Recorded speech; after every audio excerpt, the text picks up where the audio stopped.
Thanks a lot. Sorry అండి కొంచెం delay అయిన దీనికి. సినిమా చూసుకుని అన్వైండ్ అవుతున్నాను. అయితే చాలా ఎమోషనల్ టైం నాది యాక్చువల్లీ. ఇది when I first started, ఇప్పుడు ఏదైతే చూస్తున్నారో మీరు ఫస్ట్ డేనే ఇది ఒక ఫస్ట్ నుంచి మేము తీసి జెనిసిస్ దీన్ని పుట్టినప్పటి నుంచి, అదే దీని స్టోరీ కథగా పుట్టినప్పటి నుంచి ఇది ఒక పెద్ద రియల్గా తీద్దాము, హాలీవుడ్ స్థాయిలో తీద్దాము, అంత బాగా తీద్దాము, రియల్ లొకేషన్స్లో తీద్దాము, బాంబేని ఎవరు చూపించినట్టు విధంగా చూపిద్దాము అని ఆశ. దెన్ స్లోలీ అలానే నాగార్జున గారి దగ్గరికి వెళ్ళాము. అంటే ఇలాంటి స్క్రిప్ట్ ఉంది సార్, నాకు ఇంకా గుర్తుంది సార్, మేము డెఫినెట్గా ఇది ఒక సూపర్ రేంజ్లో ఒక సరికొత్త ఎక్స్పీరియన్స్ తోటి చేస్తామని చెప్పాను యాక్చువల్లీ. ఈ said do it. And every time I feel ఎప్పుడైనా మేము తప్పడడుగులు వేస్తున్నప్పుడైనా ఆయన ధైర్యం ఇచ్చి చేయండి అన్నట్టు. అది same thing with Dhanush also.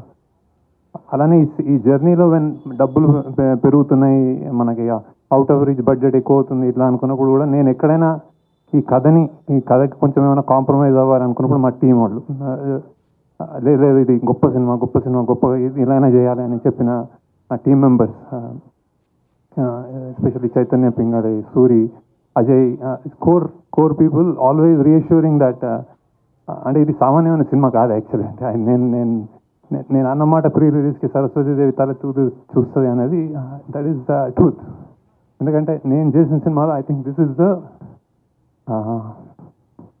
One of the finest and honest and true film. Like నేను చెప్పాను కూడా, అంటే నేను చెప్పిన first shot Dhanush best shot అన్నాను. అది ఆడిటోరియంలో మీరు చూస్తున్నారు అది బెస్ట్ షాట్ అని.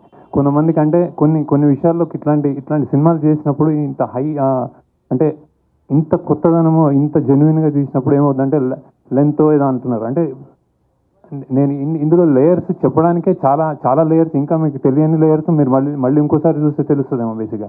అవి నేను తీయలేను యాక్చువల్లీ సినిమాలో. సో ఇట్స్ లైక్ అంటే సినిమా తగ్గించాలి అన్నది డైరెక్టర్కి కానీ టీమ్ కానీ తెలియని విషయం కాదు. కాకపోతే అది ఉండాలి, ఇది చెప్పాలి అని ఒక మనుషుల వీకర్ సెక్షన్స్ నుంచి వచ్చిన వాళ్ళ పాయింట్ కానీ ఒక అండర్డాగ్ పాయింట్ కానీ చెప్పాలి అనుకున్నప్పుడు అది ఆనెస్ట్గా చెప్పడమే మా ధర్మం అనుకుంటాను అనమాట.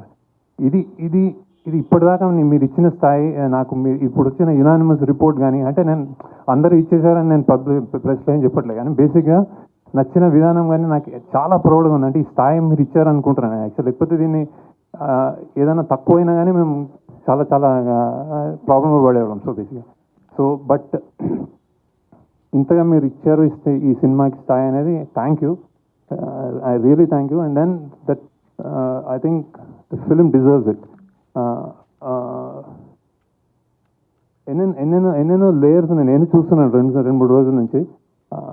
ఎస్పెషల్లీ నాగార్జున గారి యాక్టింగ్ కానీ, ఆయన చనిపోయినప్పుడు జనాలు ఆడిటోరియంలో ఫీల్ అయ్యే విధానం కానీ, ధనుష్ యాక్టింగ్ కానీ, రష్మిక కానీ, జిమ్ సర్ఫ్ కానీ, true acting, true high production values and చాలా మంచి టేకింగ్, డైరెక్షన్, ఇవన్నీ వస్తున్నాయి. బేసిక్గా ఐఎమ్ రియలీ ఇప్పుడే సింక్ అవుతుంది నాకేం అంటే బాక్స్ ఆఫీస్ వాట్స్ హ్యాపెనింగ్ అనేది సునీల్ గారు అండ్ రామ్మోహన్ రావు మాట్లాడతారు. But I'm very proud of the film and I'm very happy about the film. So thank you for all the support and reviews మీకు నచ్చినందుకు. నాకు తెలిసి ఈ సినిమా ఒక complete film. So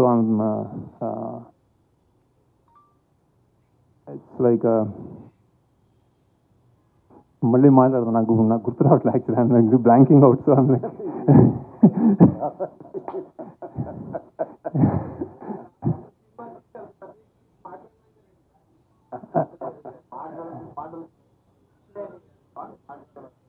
so many thoughts going around. So